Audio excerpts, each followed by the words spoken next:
Irreverent, entertaining, cool. You're listening to LA Talk Radio.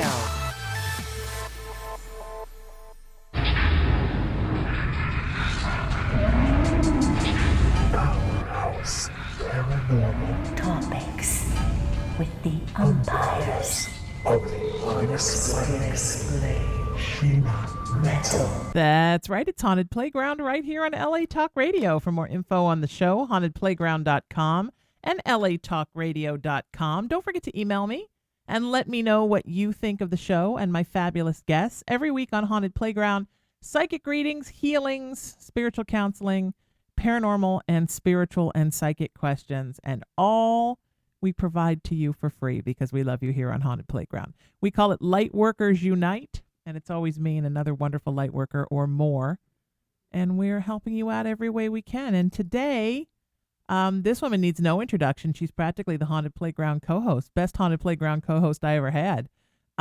She, of course, is the founder of the Paranormal Research and Resource Society. She's been on Animal Planet's The Haunted. She's the queen of the Paracons and the Ghost Box. Please welcome to the show, the wonderful Jenny Stewart. How are you, my friend? It's so good to have you here. I'm good. I haven't hung out with you on Haunted Playground in a while. I know, I miss you. I miss you too. I was like regularly, on the show there for a while. I was, every other week. Yeah, I know, right? But now you have a life, like more of it. Well, you have a life that's not just, being at home talking to the Ghost Box. True. I don't use the Ghost Box anymore, which is really weird. Yeah. I gotta tell you, a weird thing has happened to me, and I'll probably cry, so bear with me. So, I've been dealing with this double knee injury and trying to do it the natural way without surgery. So I've spent the last 6 months in a lot of pain. Here come the tears, everybody. So I had kind of a freak accident happen, and I had my electrolytes drop really low, and I almost passed out. And I thought when your electrolytes drop low, you just drank a Gatorade and you were done. I didn't realize that it was a process to get them back up. So Right. A week later, I was off doing something and my electrolytes got low and I went into AFib. And I had not done that in a very long time. And a couple times that I have done it because of pain, it's been for a couple hours. This was 27 hours. And and then I was here the next week thinking I was fine. And I started to feel like I was going to pass out. I was here with our wonderful Paul Jasek. Thank God he was here, Jenny, and he took such good care of me. And I had to go home. I've never had to walk out on the radio. My two biggest fears in life: walking out on a live event, walking out on the radio. And I had to walk out of that live event 3 years ago with the AFib, and I had to walk out of here. So talk about God teaching you about humility, right? And I literally cleared my August. I canceled my church service this month. I postponed it. I do it every month. So September's back on. I postponed my 25th radio anniversary party at the Improv. I'm like, because one of the things I can't handle till the electrolytes get back up is heat, right? I'm literally sitting here at LA Talk Radio today as our air is down, and I am packed in cold bottles, and ice packs are all over my body. If I didn't have a big bulky shirt on, you wouldn't know. So another bizarre thing, and this is where I'm coming with this story. It's not like a pity me story. Another really weird thing that has happened to me, which I'm sure you can sympathize with or ironically empathize with, is the ability that I have always had to take a lot in and let it go empathically. While these electrolytes are low, it's very hard for me. So if I see something on television or I hear something about a friend it's like everything just shakes me to the core. Like I physically feel everybody's pain and everybody's hurt. I mean, I've always felt it, but I've always been able to get rid of it. And it's become very hard. I think sometimes we get, especially people that are gifted, it's our goal to, if you're doing what you're supposed to do and you're using the gift the right way, then you're out there helping. You're wanting to help as many people as you can, or as many people that are put in your path. So I think sometimes the universe gives us that kind of like the smack upside the head and says, whoa, you need to slow down. Yeah. Because you're draining yourself way too much. And I think part of what you're going through right now is do you do a lot of cleansing? Do you I cleanse a lot? I do. I do. In center, do the centering exercises I and things do. like Oh that? God, yes, because the anxiety, it's a side effect of this electrolyte imbalance. Jesus, I mean, Hmm. I center constantly. I've had more talk. I have like 10 talks with myself a day, and lots of centering. Well, I mean, do you know how to center it in energy where you feel like all your energy to your belly button and then Oh hold yeah, it and then release I it? mean that's literally I, what is I, getting me through.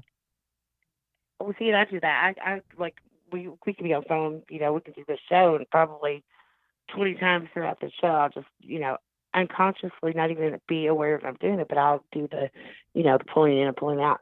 But there is like I said when we first got on to do the show, I said there's something in the air. There is a shift that's taking Oh place, and this God, might help you feel a little bit better about what's going on. That is affecting people that have strong empathic abilities and people that are, have strong psychic mediumship abilities.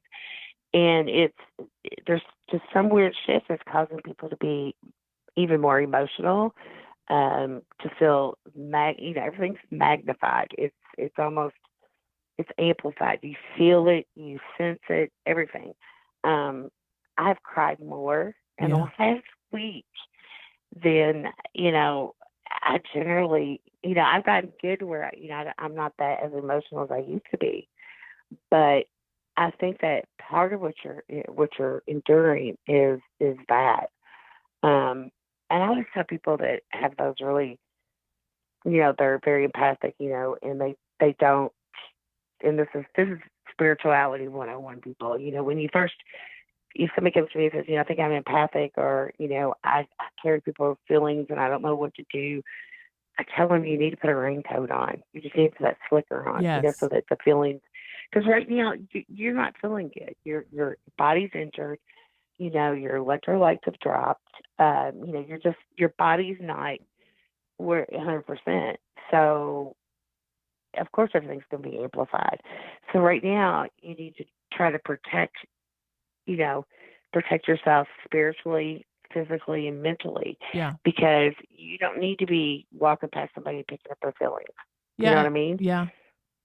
Yeah. And it's such a strange thing, right? I'm fine when I work with clients, but I like Hmm. there are things on television I can't even comedies when you never realize how really like severe and mean a lot of comedies are until you literally can't handle anything. And you can watch That's things and then you're right. like the other night The Shining was on and I thought, well, that's a nostalgic thing. I can get through that. And I got to just the place where he goes into the bar and starts drinking again. And I'm like, yeah, I can't do Uh-huh. this anymore. I had to turn it off. It's like I can handle things up to a point. I watch like the first parts of movies and then I'm like, yeah, I can't. This is too much. And and that's not, I mean, I could handle everything. It's interesting, and I do think it's part of my spiritual journey to learn this humility and learn what it's like for others where empathy is very difficult for them, because it's always been an ass kicker for me, for it is for everybody, right? But it's always been Right. something that was easier for me to manage, I think, because I was raised by a psychic who taught me how to manage it. So I, at an early Hmm. age, well, some people are just finding out when they're my age in the middle of their life what their empathy is.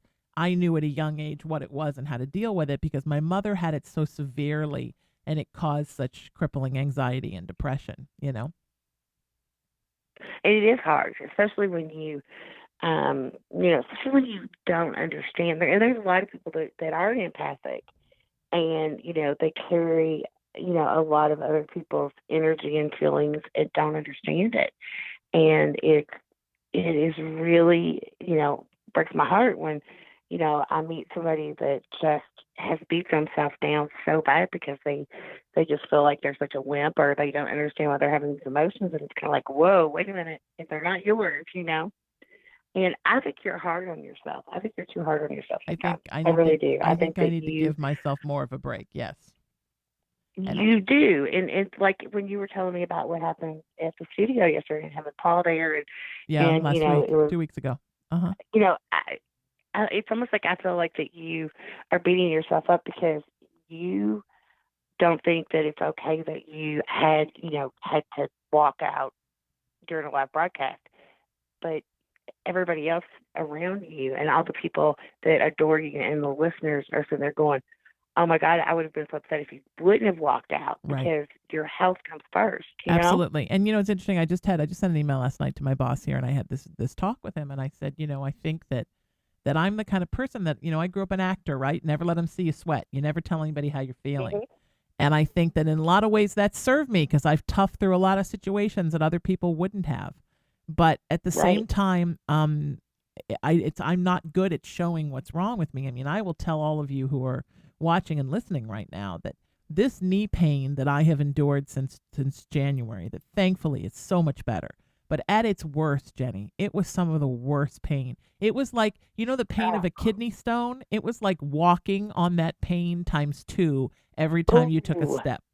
And the pain was so bad that I was teaching a class at a college, and I went into AFib walking to the class because the pain was so bad. And you weren't taking anything for it? well, I can't take ibuprofen because I took so much ibuprofen after my first car accident that I dinged my kidneys a tiny bit, and we never want them to get worse, so I can't take ibuprofen. Honey, if I could have just taken those 800 milligram ibuprofens, I would have been fantastic.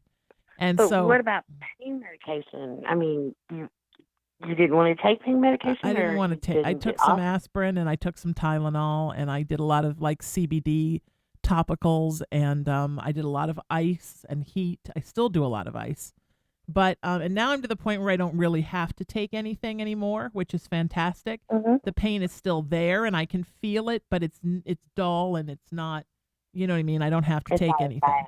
bad. And I can move more, and I have more. I mean, I couldn't even stretch my legs out because my tendons were and ligaments were so pulled. And I think it scared me. It showed me the fallibility of who I am. And I say all this so Mhm. that everybody who's listening can all feel better about how they're feeling when they feel fallible by knowing that me too. So I sent my boss an email last night, and I said, I think this whole time I haven't done my friends, and I consider the family that owns this station my friends. I haven't done my friends any service by pretending that I was in better shape than I was, because I think people honestly don't know that I hurt. I'll tell you a story. When I got a kidney stone, the one time I got a kidney stone, because man, when shit happens to me, I correct so it never happens again. And now I'm going to cry again. And I'm in like this horrible pain. So when I'm in pain, I pace. Well, not when my knees hurt, but before, when I was in pain, I pace. So I'm pacing and pacing and pacing and pacing, and I'm in agony at the ER. And this guy comes in next to me, and he's got a kidney stone, and they pump him full of morphine. He goes to sleep. And I said to the nurse, how come nobody gave me any morphine? And she said, oh, are you in pain? And I said, well, yeah, I have a kidney stone. And she said, oh, we didn't know because you were walking. We thought you were fine. So I think by being so stoic and so Irish and hiding how I feel, I think other people don't realize that I'm in pain. And now I'm sitting here crying on the air Exactly. so everybody knows. But, Mhm. it's important to show people your vulnerability, and it's important to show people Yes. when you need help. And it's important to show people that you're going through something, and that it's scary when you're going through something. And part of my mission here as a minister and as a spiritual counselor to help other people is to show you that I'm not perfect either. If I was perfect, I wouldn't need to be here on the earth in this uncomfortable meat suit. I'd be floating around with wings somewhere. So the fact that I have to be here means I also have work to do on my own human journey, and maybe learning to show my vulnerability, something my mother was never good at, and something she always taught me to show my vulnerability with her, but I think to hide my vulnerability from the world a lot.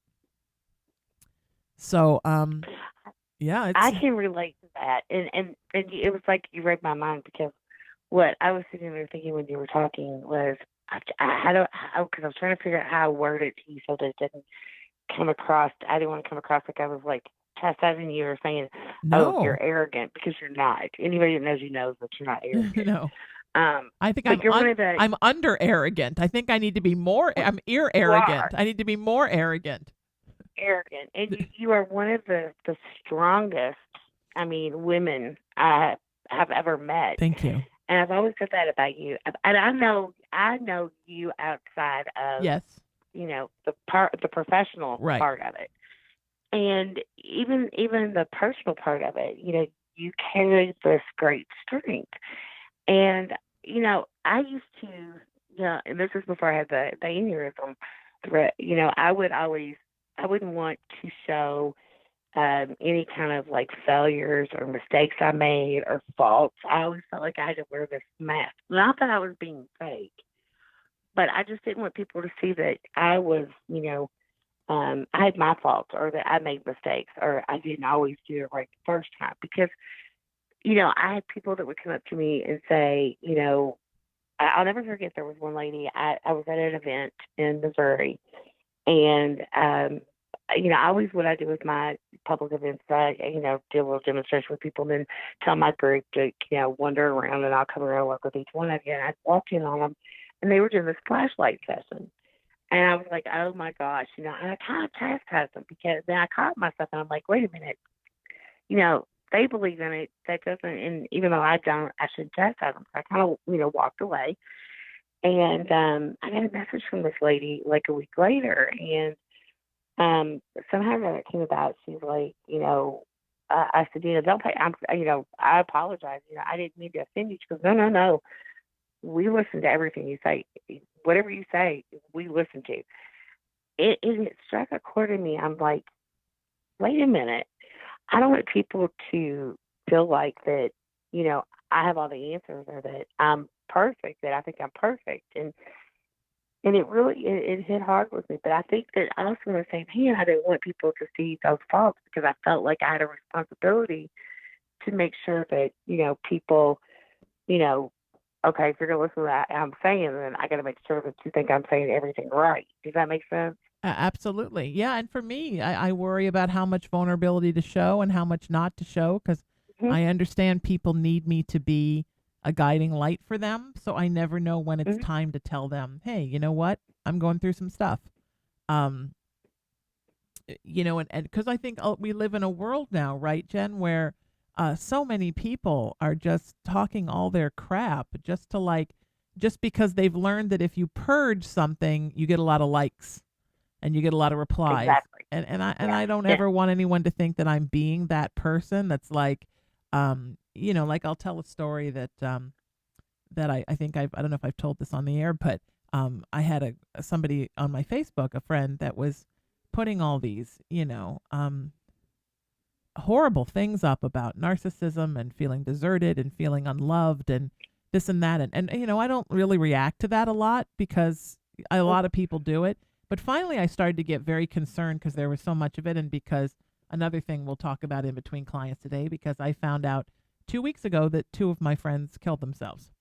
And so I reached out, because that's my job as a counselor, right? I reached out and I said, hey, honey, I don't mean to address drama, but are you okay? And she got back to me and said, oh, yeah, I'm fine. I'm just riling people up because it's good for work. And I thought, What? you know what? Wow. I mean, I can't even imagine. I mean, you know me, because you and I are very good friends. And those of you who don't know, Jenny's one of my dearest friends, that the more I'm in crisis, the quieter I get. If you're not hearing from me, it's because shit's going on. But I think we live in a world now where people are literally putting things up, hoping they'll get a lot of reactions. And you're seeing things on Facebook, and I love my Facebook, but you're seeing things on Facebook that are like, oh, thank you all. I can't believe the comment about my sick dog got 200 likes. And it's like, wow, did you just put likes and your sick dog in the same sentence? But we live in that world now. And it's a scary place to be. Like everybody wants to, it's like there are so many people that are trying to find a way of feeling valued. Yeah, they're famous. looking for someone to verify that value or give them that value. And it doesn't matter how they get it. I used to always say, like my sister has so many kids that, the kids don't get the kind of attention that they need and deserve. And, her kids will go to school and act out. And I remember going to a parent-teacher conference for one of my nieces, and I said, well, do you not realize that, she wants attention so bad that it doesn't matter what kind of attention it is, as long as it's attention. And that's what these people are doing now. Well, but that's And the core of narcissism, right? And that's why, we're identifying more of narcissism in people, and narcissism is not just people who work in the entertainment business. I mean, it's everywhere, and Oh yeah. it's funny. I call it the N word because no matter what happens when I start coaching or teaching a workshop on anything, somebody brings up narcissists. So I'm actually doing a workshop, my very first webinar, all by myself. All by myself. It's just me, Jen. And it's called Feed the Light and Starve the Dark, and it's on September 6th at 6:00 Pacific. And you can there's a Facebook page right now, or you can go to starvethedark.com and find it. And it's going to be I'm going to teach a class for an hour and a half about how to stay in a place of light despite all of the negativity and darkness that surrounds us. And some of my friends in the Foofy Lala New Age community. Don't you love Foofy Lala? My friend L.A. Weiss coined that phrase. I love it. In the Foofy Lala community, they don't like talking about negativity and darkness. They think the only negativity is the kind that you create. But I'm sorry, negativity's real, Jen. There's some serious darkness out there, and it's. I wish the only negativity in the world was stuff I thought up in my own stupid monkey brain. I wish that was the truth. I live for a day where the only negativity is that which lives inside of me. Then the most negative thing in the world would be dirty dishes, and sometimes I forget to go to the dry cleaner. But it's not. There's some serious darkness in the world, and I don't know what the answer is, but I do know that that it's important that I teach this webinar. So, because I taught one on August 9th through my friends at Miracles of Joy in Dallas, where I go and teach, and in Louisville actually, and it was their most attended webinar, and it's called Why Do I Feel Everything? And I will teach it again too. It's my empath awareness webinar, and that was my first time. So to do their biggest one, my first time, what a thrill, right? I got so many likes, That's Jenny. so Look, I got awesome. likes. I'm just kidding. Anyway, so during the course I'm so proud of you. of the I think about here, back several years ago, and I would sit there and go, oh God, she's got to come out of the closet. I got to get her out of the closet. I know. Because I remember before, I opened up, before even I guess actually recognized that I was even gifted at all. And I would say it. I would be on the air. I would be doing. I did several radio talk shows back then a week. I mean, I think I was on air at least. I was kind of like you back then. And I used to tell people we'd be talking about something. I go, oh my gosh, I can read deception to people so well. And if you lie to me, I'll know it, and I'll can almost tell you what you're lying about. But I'll never say I'm psychic or psychic medium. Yeah. And I'll never forget the day that I had to eat those words, and it just all flooded in. And, I remember I fought it at first, but I saw so much of the way I was in you in the beginning. And and I remember the day that you finally opened up. I'm like, oh, I'm so proud. It was like, it was that, happy mother-daughter moment, even though, not the mother-daughter. You're not my mama? You're not my mama. Well, I wrestled with it, and part of why I know, right? I'm older. Part of why I wrestled with it was that you and I know, coming from so a couple things, Jen, and then I promise we're going to start taking some calls. Coming from a background where my mother was a psychic medium but never told anybody. She did all her work covertly. She was a teacher and a therapist and the best mom in the world to all my friends, and she did her work that way. Now, she never mentioned it or said why she didn't do it. She always just said she was too shy and nobody would want advice from her. But that she came from a different time where people didn't come out and say they were psychics. I think it was an acceptance. She thing, did later. The fear of not being accepted. And a couple years before she died, we were going to put together Angel City Spiritual Center, which I am still going to do someday, and its companion center, Surf City Spiritual Center, in my hometown of Huntington. That's my retirement plan, is to run these two metaphysical centers, one in LA County and one in Orange County in Huntington Beach.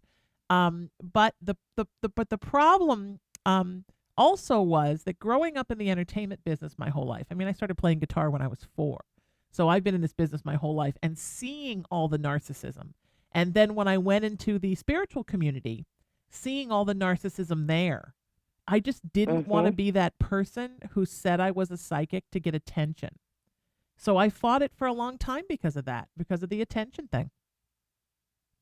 See, and that's sad though, because I guess because I think I lived a selfish life more than most people in some aspects. In other aspects, I think I've encountered so many things, so many more things than most people do in their entire life.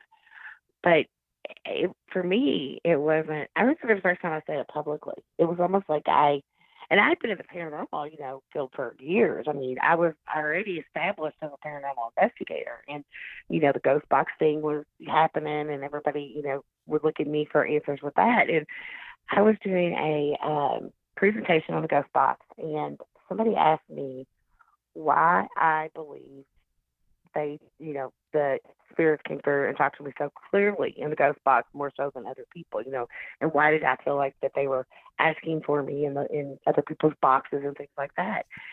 And I stood there for a second, and I swear, Sheena, it was like this, this battle in my head. No, don't say anything. Make something else up. Don't say it. And finally, I just took a deep breath and I said, because I'm gifted, I'm a medium, and I'm supposed to hear them. But it was so awkward. I mean, it was really awkward. And it shouldn't be that way. It shouldn't be awkward to say that you have this really wonderful gift and you want to help people, No, it shouldn't be. But, unfortunately, we live in a world with human beings, right? So we're sometimes. And that was the first time I actually helped somebody, truly, truly helped somebody. And I look back on that now, and I'm so glad that I actually did say, because I am a psychic medium, and that was the event that the lady came up, and her grandfather came through, and she was going to go home, and she brought her best friend. They love the paranormal, and they had spent the weekend doing the whole paranormal thing, and she was going to go home and commit suicide because she knew she was sick. She knew something was wrong with her, but the doctors kept telling her that there was nothing wrong with her. They were trying to convince her it was in her head. And she wanted the last memory that her best friend had with her, something they both loved. And I told her, I said, don't do it. I said, in like a month, there's going to be a female doctor that's going to, she's going to have the answer for you, but please don't, And, I'll never forget when she messaged me and asked me if she could call me. And she just started bawling and telling me that this doctor that was from a third world country, they'd done some work over in another country where this rare blood disease was common. She happened to go see her, and she knew exactly what it was. And I look back on that moment and all those hesitations and why did I say that? Why did I tell people that? It just all went away. Because that's what you're meant to do. If you have a gift, you're meant to help people. You're supposed to help people. Yeah, I agree. I absolutely agree. That's what a gift is. I mean, it's to be shared and for you to help people, right? So, yeah. That's very, very true. It's hard though. I think it takes a while to get there. But once I got there and I opened the door, then it was interesting because any hesitation I had, Jenny, went away. Because I always tell LA this, my best buddy, LA Weiss. I always tell her it's so interesting because as one door in entertainment closed, 6 doors in the spiritual world would open, and it just kept happening. And talk about universe saying, okay, so we're wrapping this up for now, these things. This is what you're supposed to do. Right down to the fact where I fell and hurt my knees doing a musical. So I usually do a play a year, and I do the vagina monologues every year for charity. I couldn't do that this year because of my knees. So I couldn't do any theater. And you focus more on the spiritual work. Yeah. I auditioned for a game show and with a team of people, and the team made it, and they cut me because of the condition my knees were in. So I pretty much was out for the count. Matter of fact, I just did a television interview last week on this wonderful new show. I'm very excited. I can't talk about it till it comes out, but then I will. But now I can get around a little bit. So I can basically, I wore my braces up to the bathroom, and then I took my braces off and walked to the interview, got up and walked back to the bathroom and put the braces back on. So now I can walk a little bit without them so I can be on camera. But I even bought these braces. I call them my dress braces. They're like a charcoal gray, and they have like a gray diamond in the middle. So when I wear them with black pants, they almost sort of look like they're there on purpose. They're not as strong as the ones I regularly wear, but I do it because, I can get around. But so that took acting like off the table for me because I couldn't walk. So what could I do? I could focus more on my spiritual life. I mean, it really just, universe kept saying, here we go, here we go. Then I, realized that there was a very toxic person in my midst who took a lot of people in my life out of my life, as a toxic, malignant narcissist will. And they were all entertainment people. So as everybody was like, oh, but but this person said, but this person said, but this person said, in the spiritual world, everybody was like, come do this with us and come do this with us and come do this with us. So, doors just kept opening and I just kept walking through them. A lot of it's just not being fearful of your open doors, right? Just don't fear the open doors, my friends. And don't second guess. I know, and I tell people all the time when I'm doing like the mediumship enrichment, seminars and things like that. I'll tell them people that, are trying to open up or just opening up, and they're scared to do readings because they're like, I'm scared I'm gonna, really screw it up. And I'm like, the first thing that you have to do once you realize that that's who you are is learn to be confident. Yeah. Because if you don't have the confidence in yourself and who you are, then of course you're never going to blurt out what you're hearing in your head, And the second part is realizing that the message you're getting isn't your message. It's that person that you're giving it to. It's their message. So don't try to, rearrange the way it sounds. Yes. Because I used to try to do that. I used to try to, if I heard a certain sentence, I would try to cut the sentence down or reword it. And no, I realized real quick that no, I'm not allowed to do that. I have to give it the way I hear it. So, yeah. And sometimes it's, I look around and go, oh, and I just posted this. I was going through my memories yesterday, and I don't know if a lot of people even do that on Facebook anymore. But 7 years ago, I had posted a post about how humbling it was to realize that, I hear someone emotional on the other end of the phone and realize that I just helped them find closure or, heal as a result of what I had just told them. And used to, when I first started, doing readings with people, I would, if they started crying, I'd immediately shut down. I would just shut right down. And I'd go, okay, I've given them all I'm going to give them because I can't make them cry. This is killing me. I didn't like making people cry. I don't like to do that. Yeah, I mean, nobody likes, well, somebody probably likes to. I don't. But it took me a while to realize and to learn. And the universe kind of, kept kicking me in the butt with it. You have to do that. That's where you have to get that person to. You have to make them cry. And they weren't. I wasn't making them upset. It wasn't hurting them. It wasn't hurtful words. They were healing, because I realized that after I do a reading, and I still do this. I don't care who I read for, and you'll notice after I read somebody, even on like with you on air, I get real quiet for just a moment. Yeah. Because I'm purging. I cry. I have tears. I'm crying because I'm pushing that away. I'm trying to clean my soul, clear the palate, if you will. Yeah, and I think that's smart. Yeah, I do the same thing. I don't necessarily cry, but I although today a lot, but I do definitely clear the palate. I think that you're clearing your soul right now is what you're doing. All that crying is you're just cleansing the soul. Oh, I think because I was raised as an actor, as was our darling Paul Jasek, right? I think that we were talking about this the other day when he did Haunted Playground last week, that I think that it really set us up to do this work, because we learned to be good in front of people. We learned to be good to be able to be eloquent when we speak in front of people. And also we learned how to, when you're an actor and you're in a play or you're on camera, more so when you're in a play because camera is short bits, right? And they keep cutting it. You have to be you and the character in your head at the same time. So exactly. You learn to have a dual brain and be able to let both parts of the brain work at once. Like I can write, like I wrote my syllabus for this class last night and I can watch TV at the same time. Well, the same thing. I can be myself dealing with my emotions and my personal take on things at the same time. I can be the counselor and be helping someone and balance it all out. And I thank my acting background for that, because it taught me how to split my head, especially when you're doing a play. Because when you're doing a play, and you're in a play for like 6-8 weeks, Jen, you're carrying that character around with you the entire time. So you're really Mhm. being them, but you also have to be you and go get the groceries.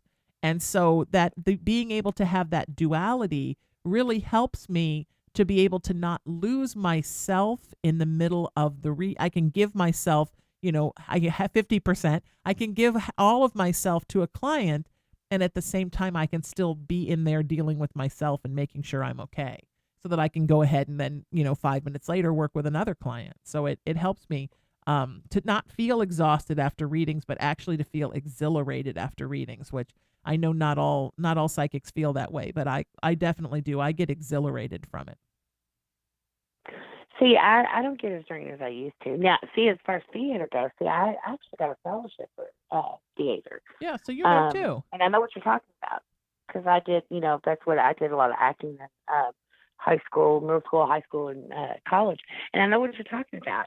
And, I've never really applied that. Maybe I should try to apply that at some point, when I'm doing writing.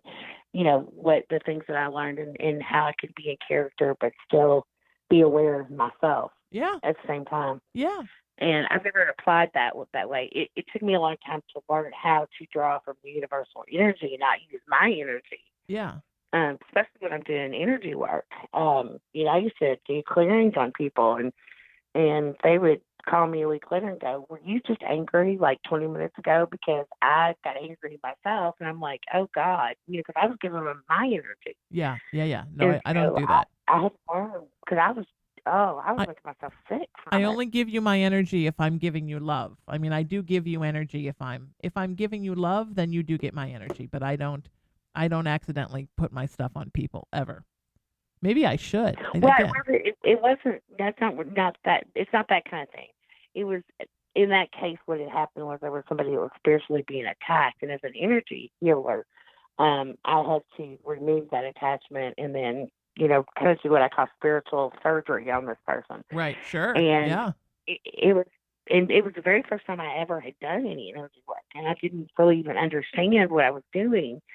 And it was just like in a moment, just I heard it in my head. I had to go help, and it's like the knowledge was there, and it took me a little bit of practice to rely, to understand, because when you do energy work, especially like that, when you're patching up like what I call battle wounds and people's auras and things like that, you do pull from the universal energy. That's what you use to patch them, and not your own. And it took me a while to really learn that that's how you do it, and not to take my energy and fill those holes and things like that, because then I'm kind of it's almost like I'm attaching to them with my energy, if that makes sense. No, it makes complete sense. Yeah. It's so funny. I'm looking at my So phone and I'm thinking, man, you know what? When one has been crying, one has trouble seeing the tiny letters on their phone. If one doesn't bring their eyeglasses, because one is in denial that they're 50. So, I just turned 50 last week, and I told my mom I went over and had dinner with her. I guess I had dinner with her, I think Saturday or Sunday. Sunday she made my favorite meal, which is soup, beans, and cornbread and fried potatoes and smoked sausage. And I kind of chuckled. I said, "Just think, Mom, it won't be much longer. We can use our senior discount together." oh, that's so cute. I was just like, "Oh." Yeah. Did the AARP people contact you? Yes. Yes. They I was they so they don't like, they oh, don't wait, right? They come right after you. oh my gosh. I got it in the mail, I guess the first part of August maybe, or the end of July, and I'm thinking, oh, don't remind me. Yeah, it And seems it's like, weird, doesn't it? I still feel like I'm it's just, 15. I had to convince myself it's just a number. I feel like I'm 15, but in an old person's body. I feel like a 15-year-old with progeria. Today, my body does not feel like it's 15, but in my mind, I feel like I'm 15. All right, let's take some calls, because that'll make us feel good. And we're going to get Nicole on the phone with us now, and then you get me out of my head a little bit. That's good. Clients is the best thing. It's so funny because a lot of my friends are like, "Well, don't read for clients today." I'm like, "Are you kidding me?" That's what makes me feel good. That's, you give a healing, you get a healing, right? That's what heals me, is to help other Well, people. I normally tell people. Oh, my fault. Everybody, my fault. That was my fault. That was my fault. That was my fault. That was me forgetting that we have to do it a different way.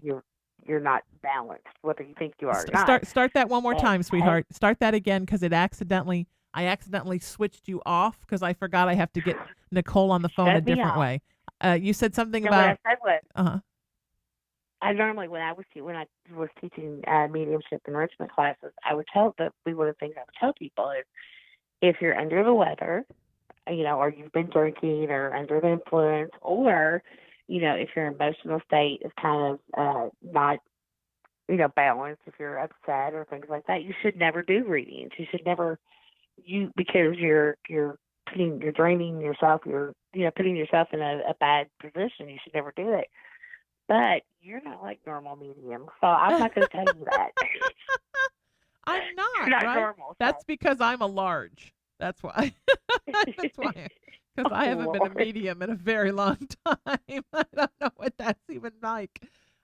Yeah, I don't. It's right. I function a little differently. It's interesting, and Yes. I don't know why that is, but I do. So I have an ability to just take on a whole lot of stuff spiritually and be really okay with it. And I blame my upbringing. I think my mom just taught me how to handle a lot in life and be okay. All right, so we're gonna get Nicole. Said to you, you are your mother's daughter. Those God. were the exact words that were about I to think come out. I'm my mother's Frankenstein monster because I think I could handle way more than she could handle. Mhm. All Yep. right, Hello. Nicole's with us. Welcome to the show, my friend. Say hi to Jenny, and how may we help you?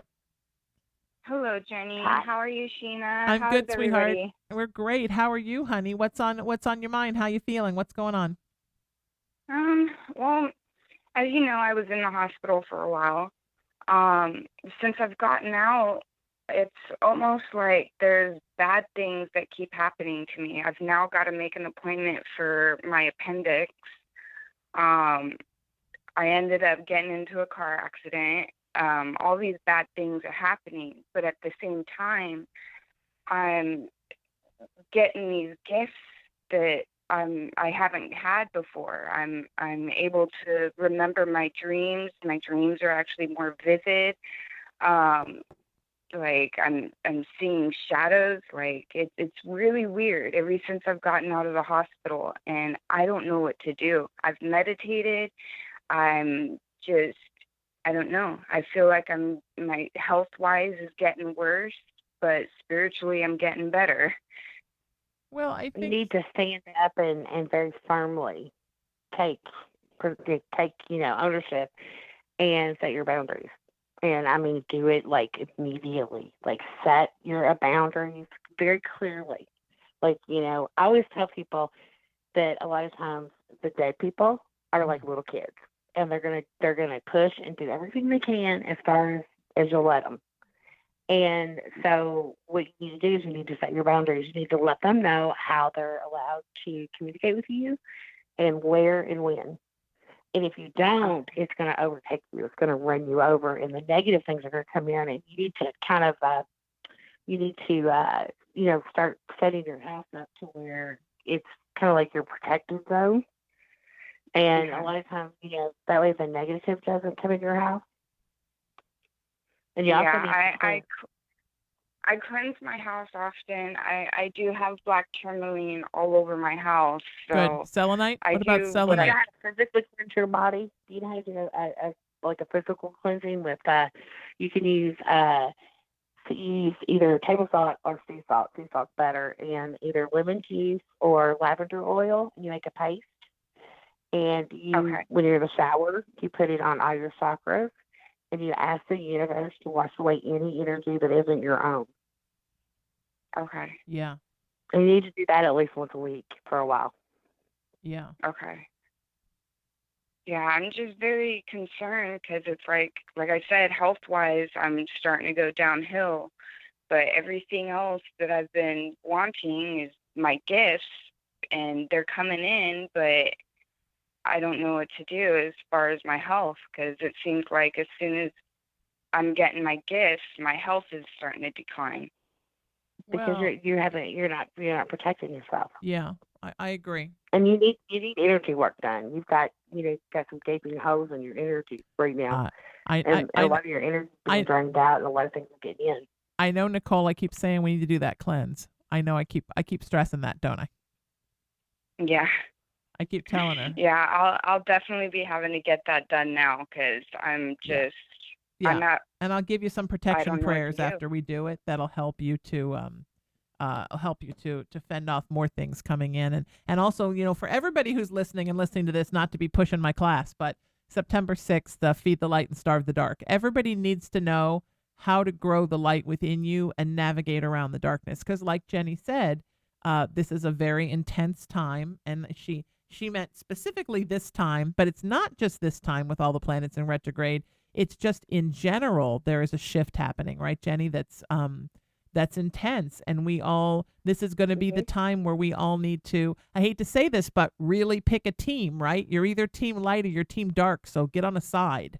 And those of us who are team light, we need to grow the light around us so that there is less of this darkness and less people are being, abused by narcissists and dealing with negative energies. And when you're in the hospital, honey, you're so vulnerable, and there's so much. Gosh, yes, you are.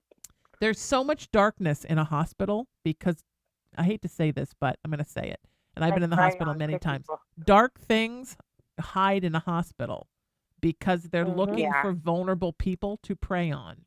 They're preying on people's worries, emotions. I felt so alone when I was in the hospital.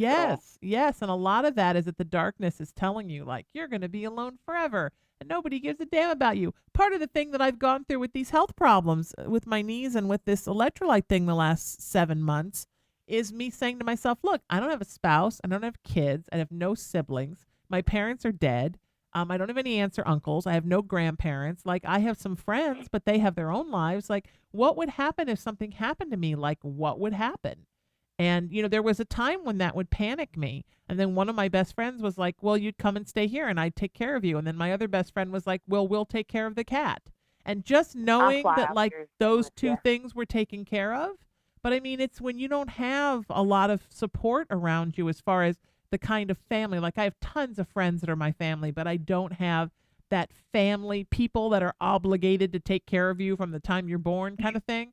So, I mean, you get scared when you're in the hospital because you think, what in the world, who is going to take care of me? And, you're so alone. Yeah. And you get kind of hospital PTSD. All my family lives out of state. Right. You get hospital PTSD, even though you're out of the hospital. Emotionally, you're still in the hospital. And let me tell you, the darkness is lazy. I know that sounds crazy. I tell people all the time. People try to say that they have demons in their houses all the time. I'm like, look, a demon is lazy, believe it or not. They're going to go after things that they don't have to work as hard to get a hold of because they don't want to do that work. So they're going to go after people that are already feeling kind of down or sick and things like that. And you have to, once you start opening up, it's kind of like you have this light switch, light on that everything on the other side can see you. They're like, oh, they can hear us and see us. So not only will you be dealing with, the good spirits, but the dark ones as well. And that's why you have to kind of set your boundaries and, put points of protection around you. That way that darkness can't get in. You have to make it very known that the dark is not allowed to come. They're not allowed to cross your threshold. Yeah. Okay. Yeah. Okay. But it's going to be energy work. You can't find anybody to close them, your gaping holes up in your aura. Let me know because I can do it remotely. Okay. It's going to fix it. I definitely need help with all that. Yeah, and honestly, we'll do this cleanse. You'll feel so much better, sweetheart. It'll make you feel so much better because there's so many things we're going to address in it that just don't have to do with what's happened in the last few months since you've been in the hospital, but things that have been going on for a long time that need to be pulled out of your chakras and need to be cleansed out. I mean, there's just, I know because I don't know why I keep hearing this, but you're trying to make a decision. I keep hearing that you're trying to make a decision about something, and you're just like emotionally connected to it. Wait a little bit before you make a decision. Give it about 30 days. Okay, I know what decision you're talking about. Yeah, I do too. because you're not in the right emotional state to really, you know what I mean? Yeah. You might make the wrong decision. I think you'll make the wrong decision based on how you're feeling right now. Yeah. So, because it's kind of cloudy. Yeah, my emotions have been kind of everywhere because it's just there's so much going on all at once that I can't concentrate on one particular thing to get to the next. Yeah. So, and I've been calling on my spirit guides and Peter, but for some reason I haven't gotten nothing. So I'm just, Well, yeah. You're getting it. A lot of times we don't realize. It's kind of like, your people in the religious sector say, you can tell God what you need, but God's going to give you, what you want, but He's going to give you what you need, or you can't expect Him to drop $1 million in your lap just because you want it. It's kind of like the spiritual world. They work in a really weird way, and sometimes we think they're not there, but they really are. And also remember, Yeah. sweetheart, that sometimes when we get too much in our three-dimensional head, we're not letting our spirit guides and we're not letting, the angels and universe source God, we're not letting them in. Because I always describe it like this. It's like a switcher on a train track, right? So either you're switched over to the spiritual or you're switched over to worrying about your concrete brain. In your brain, right, physiologically, because everything spiritually also has a parallel physiologically. So you have your left brain and your right brain, right? If you get too much into your left brain, then you can't create. When you're in your right brain too much, then you can't remember to pay your bills. So it's a balance. So if you've switched hardcore over to the left brain, your three-dimensional life, sometimes you're not letting the spiritual stuff in. Does that make sense? As you grow, as your gift grows, you'll learn how to. Because I always tell people I live with one foot in each world. I mean, it becomes natural. Yeah. Yeah. Me But too. you don't have those moments where you're too far over to one side. Right. Does that Exactly. make sense? She's totally right. Yeah. Yeah, I get it. She's absolutely right. And you're so going to Do be my okay. guides have anything to say to me, seeing I can't contact them? No, they don't. They're not. They're saying that you're not allowing yourself to hear their messages. That's the thing, is that, you know what, when people talk about contacting their guides, you're not really contacting your guides. You're opening the channel and receiving messages from your guides. Does that make sense? Yeah. Because I do that when I meditate. Right, because contacting your guides applies an active process, which means that anytime you want, you can pick up the phone and you can call your guides. It kind of doesn't work like that with universal stuff. We receive messages from them when they have things for us. But if our channel's closed, then we're not allowing ourselves to receive. And mostly what your guides are saying right now, sweetheart, is could you please turn your phone on? Because we're trying to send you some messages. And you know what I mean? Could you please stop sending us to voicemail? Because we don't understand why we can't get through. And P.S. your voicemail's full because Source has already called and filled up your voicemail. So it's very important that you can call your guides for protection. You can ask your guides for protection, or ask them to give you direction. Yeah. But you can't say, "Hey, what do I need to do next?" Right. I mean, exactly. And part of the spiritual aspect of things are, and I think me and Lisa Phillips used to laugh about this all the time, is everything within the metaphysical. When you become a medium and open up and things like that, your life all of a sudden becomes lessons. I mean, your life period should be a life. We live lessons anyway. But in the spiritual aspect of things, you really learn lessons. You live those lessons. And once you learn the lesson, and if it's a big lesson, you get a spiritual upgrade. That's what we call it. It may be go from only seeing to all of a sudden you can hear, or where you were only getting messages, all of a sudden you can see them. But until you become comfortable and you open up and you allow it, you say your gifts are getting better and all the things you've ever wanted. Yes, you want that, but you haven't really accepted it and allowed it to flow freely. Does that make sense? Okay. And you have to accept it. Should be accepting that is, it's who I am. I can't. It's not what I am. It's not a part of me. It is who I am. And once I accepted that and I chose my side, which is the light, all of a sudden it was like, oh, this is easy. It's not, I can hear clear now. Yeah. Okay. Yeah. I can see clearly Alrighty. now the rain has gone. Well, it's true, right? It's okay. Yeah. You're going to be okay. You're going to be okay, sweetheart. Everything's fine, and no one's abandoned you. I think that because you have been abandoned a lot in your three-dimensional life, sweetheart, that when you're not constantly getting messages from universe and source, you start to panic that you're being abandoned. And I will tell you, you're not my only client that feels like that.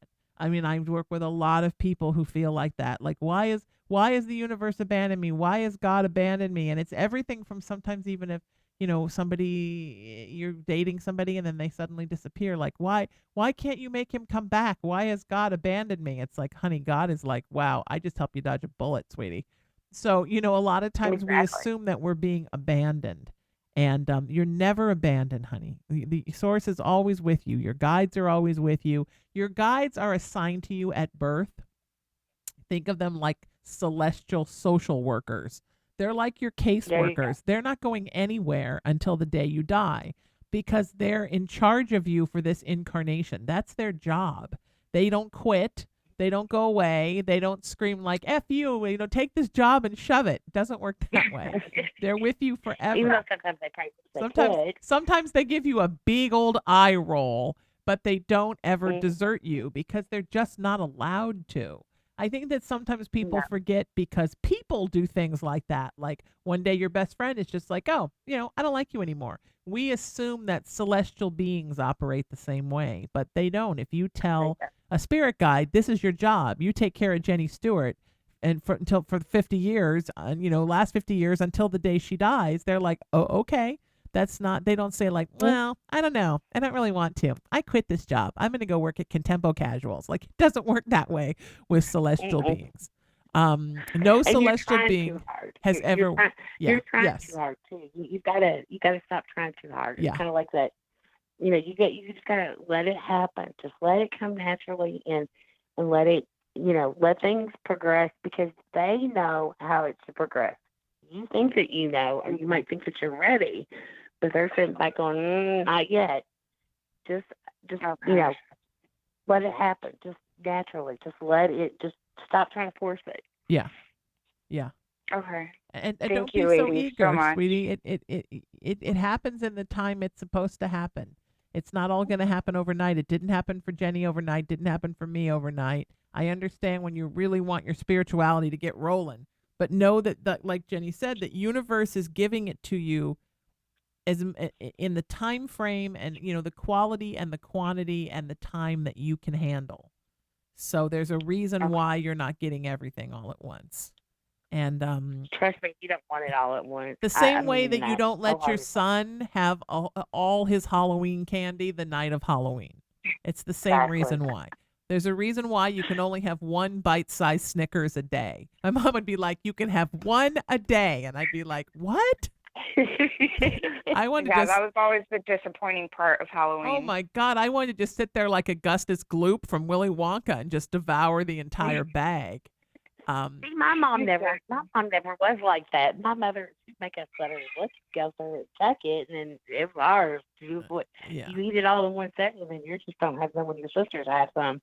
Yeah, no, if my mom knew, I would have been throwing up for days. But Nicole, sweetheart, you're really okay. Everything's going to be okay, sweetheart, and you just need to trust, baby. And we're here, and we love you, and we appreciate the call. And I want to hear how you're doing, and let's set up that cleanse and also take my class. I'm sorry. I might say take my class a lot today because a lot of people, Jenny, need this class because a lot of people are having trouble navigating through darkness. And there's just, you and I think one of the things. There's nothing wrong with you saying, telling people to come to the class. Starvethedark.com, people. Starvethedark.com. You can't, another thing is you can't get overwhelmed. Like, oh my God, there's darkness everywhere and I can't get a break. You can't freak out about that either because you can't worry about it. It doesn't mean you're not going to have a great life. It doesn't mean that there's not tons of light in the world. Yeah, you can't. There's a fan blowing on me, if anybody wonders why. So funny, I should look like I'm in an 80s rock video, but I only have like 3 hairs. So there's like 3 wispy baby elephant Oh, hairs flying in the breeze. Alicia, welcome. How are you? I'm good. It's Alicia. Alicia. Okay, good. I didn't know. So I'm glad you corrected me. It's okay. Nobody gets it right. Say hi to Jenny, and how may we help you, sweetheart? Hi, Jenny. I'm in the middle of a move, Okay. and I'm just a little anxious about it. All right. I live in the city. I'm moving out to the country, Okay. and all of a sudden, like, everything that I'm used to is going to be at least 30 minutes away, and it's giving me some anxiety. Okay. I don't blame you. Are you worried about the isolation of just feeling like you're going to be isolated from everything? A little bit. And not really isolated from everyone because my family won't be far, but isolated from what I'm used to. That's what I meant. I didn't mean kind of isolated worried from. about what it's Yeah. gonna be like to all of a sudden go from a noisy area to not noisy area. Exactly. I didn't mean isolated from people. I meant Right. isolated from like civilization, Right. Right. because you're going to be out there in the middle of nowhere.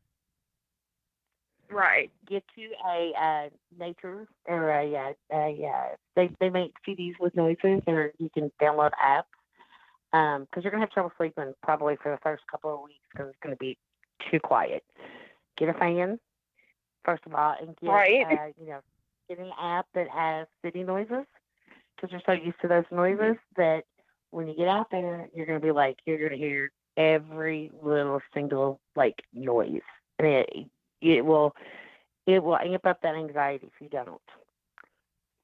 Right. But I think after a couple of weeks you will actually, because of the pace of things and the way that you'll start to realize that your body's relaxing a whole lot more, and that you take pleasure in things, like reading a book, for example, or watching a movie, things like that, or even taking a walk, things that you really didn't enjoy doing in the city. You'll start to realize that those things will, have more of a meaning to you. Yeah, I agree. I agree. I think the slower pace is actually going to be good for you in a way. I do too. And you're not that Right. far to go into the Do you city. get headaches a lot?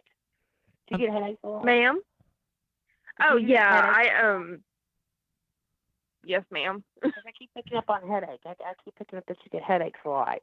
You carry a lot of tension, and like it starts right below like where your neck, like between the shoulder blades, and it sometimes it moves down, but between your shoulder blades and up to the base of your skull, it is a lot of tension. You hold a lot of it. Yeah.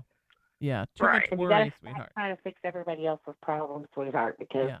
you can't fix everybody's problems. No. And you do that all the time Yeah. to the point that you don't take care of yourself because you're worried about everybody else. Yeah.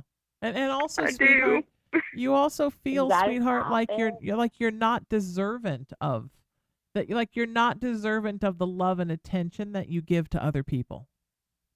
Mhm. You can't even take So that- compliments well.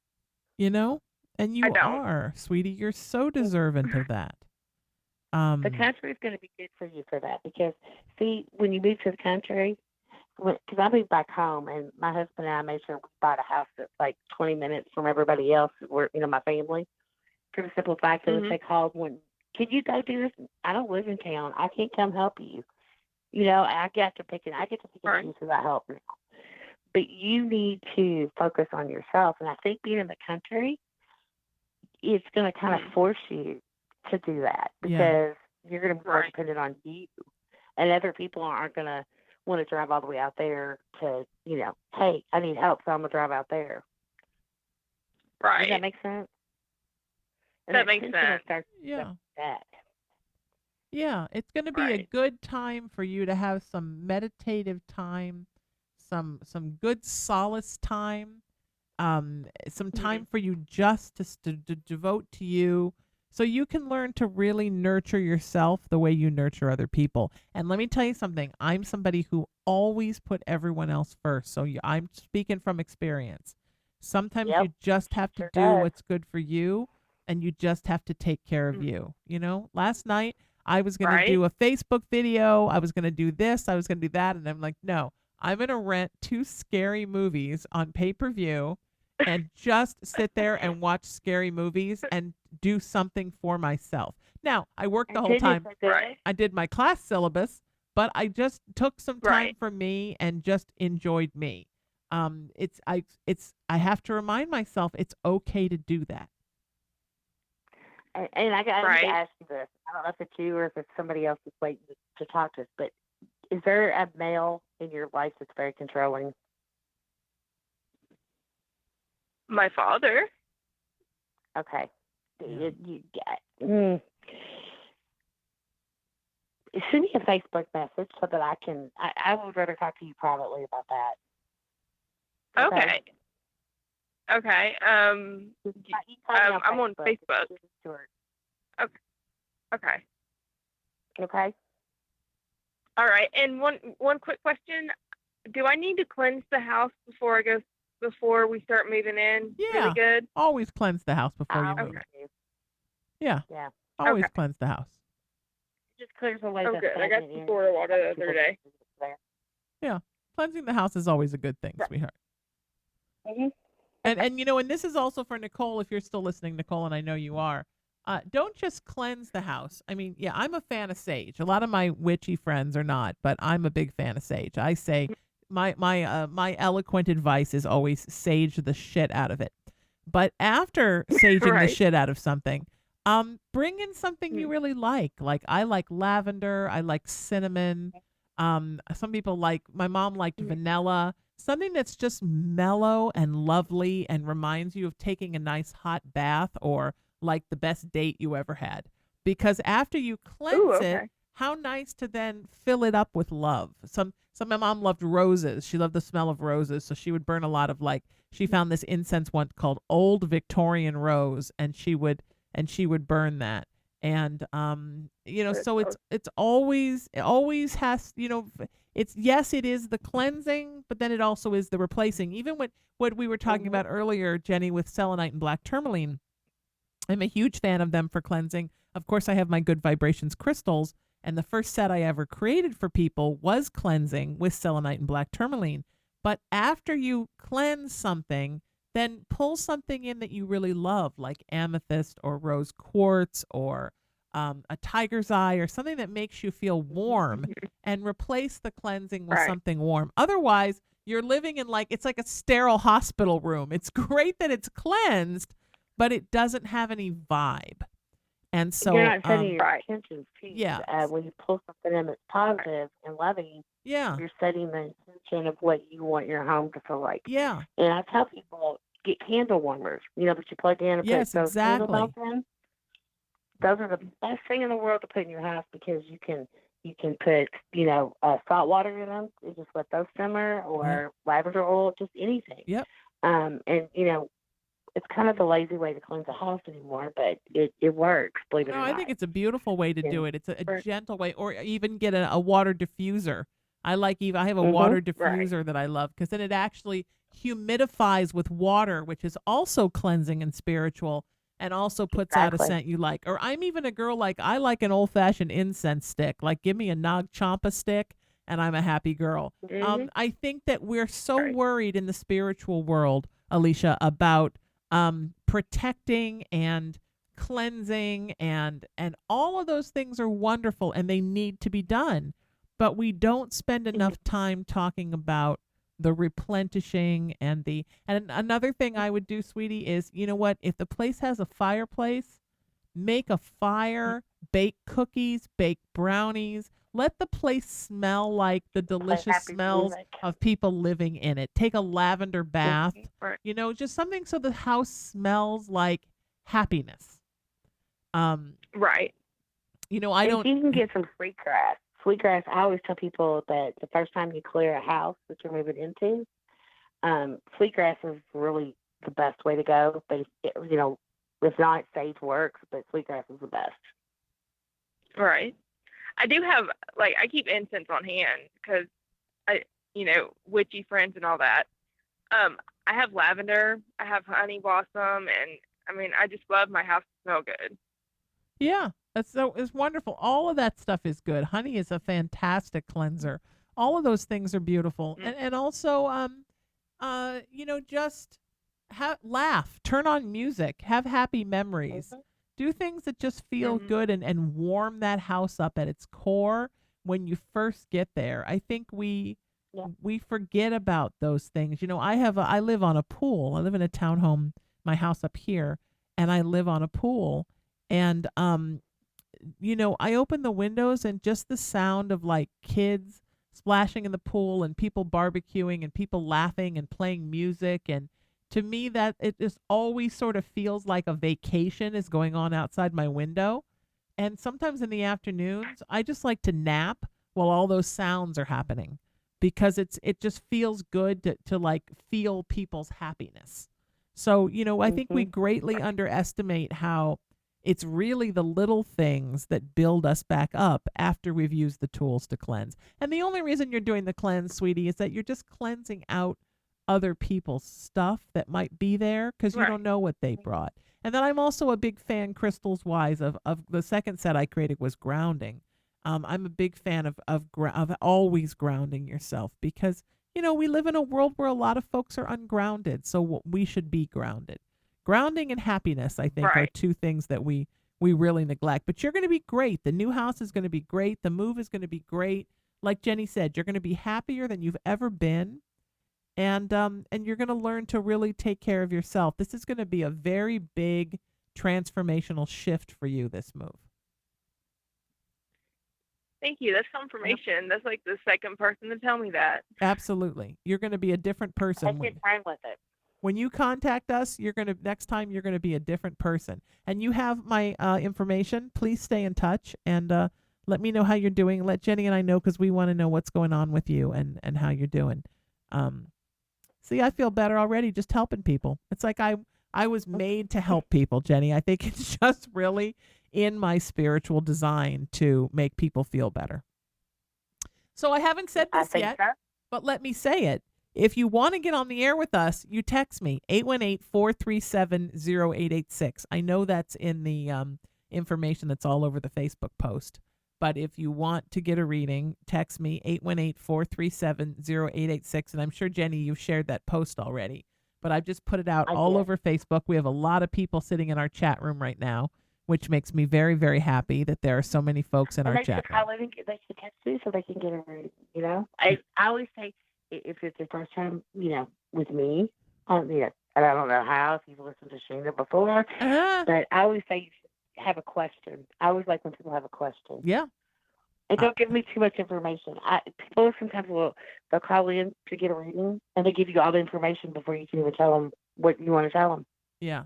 Have you ever noticed that? Yeah, I don't mind. You know what? I'm different in that way. I don't mind. If you want to tell me what you want to tell me is what you're supposed to tell me is how I feel. It's funny because you're a Leo, and my dear L.A. Weiss is a Leo, and she's kind of the same way you are. Right. She's the same way you are. She doesn't want. I'm an Aries, so I want you to give me what you feel will give you the best reading. And people say, am I supposed to tell you anything? And I'm like, you're supposed to tell me what you feel like you're supposed to tell me. And then you let Spirit tell you the rest. Because some people just need to get it out. Some people need to say it because it heals them just to say it out loud, That's true, yeah. That's just a me thing. It doesn't mean it's in your... Some people just need to say, I'm hurting. And sometimes I do a session with somebody, and I do consider myself to be a spiritual counselor, and I'm a minister. Sometimes I do a session with somebody, and I say like 3 words in an hour. You can't hear me? Can you hear me now? Are you still there? Yeah. Did I lose you? Well, that's just some Skype hell. Huh. All right, Jenny, I'm going to call you back. I'm here. That was weird. How did that happen? All right, we're going to call Jenny back. Ba-dum-bum, ba-dum-bum. It's Please the enjoy Skype this noise. Verizon ringback. Oh, now you know all the secrets of how Jenny's voicemail is, how the whole thing works. Are you back? Uh-huh. That was weird, right? I was talking away, and all of a sudden you just couldn't hear me. Ed must have hung us up or something. There's something around right I could now. hear you, Okay. but you couldn't hear me. I was just saying that sometimes I do a reading and I say 3 words in the whole hour because somebody just needs to purge and they have no one to talk to about it. So, okay. I kind of feel like whatever you need, that's what I'm here for. Some people hardly talk at all. They make me talk the whole time. All right, that's fine too. You know me, I'm easy, Jen. I'm easy. You go with the flow. I'm an easygoing person. I'm pretty easy. You are. All right. So let me really quick again, 818-437-0886 if you want to get on the air. 818-437-0886. So we're going to call Kristen.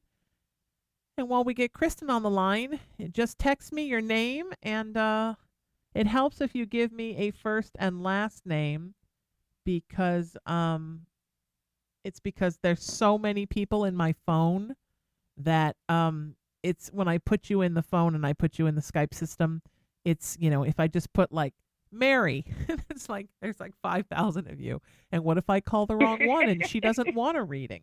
So that's why it helps. So just, and of course nobody sees anything but me. Everything is personal. This is actually my phone that you're texting.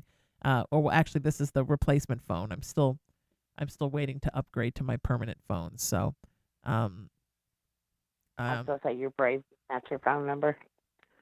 Yeah, I do. Right, that's my phone number. I'm actually getting. I don't give my number out to very many people anymore because it was getting to me too much. Yeah. I'm actually getting a second phone. You need to. Just for private because this one is going to stay public. Exactly. Yeah. So I'll make sure to give you that number. All right, here we go. We're going to get Kristen on with us now. And there's more people that want readings. Yay! Okay. Let me get everybody put in the system here. Hello? Kristen? Yep. Yes. Hi, you're on the air with us. Say hi to Jenny, and how may we help you, sweetheart? Hi, Jenny. Well, I've got some things going on, and I just kind of, I was listening to Jenny for a minute here just a second ago, and she's like, I really don't want people to tell me what's going on, but I just kind of, I don't know, I'll kind of let her kind of, I guess, detect it or whatever. Okay. I've had a couple happen. Okay. Well, first of all, I've been having some, what is the word? I guess maybe intuitive things going on for the last several years. I had some visits from relatives who told me some things that were going to happen that actually happened. Okay. You had spirit visits? Yes. Okay. Spiritual visits. And they told me something that was actually 3 monumentally things that were going to happen.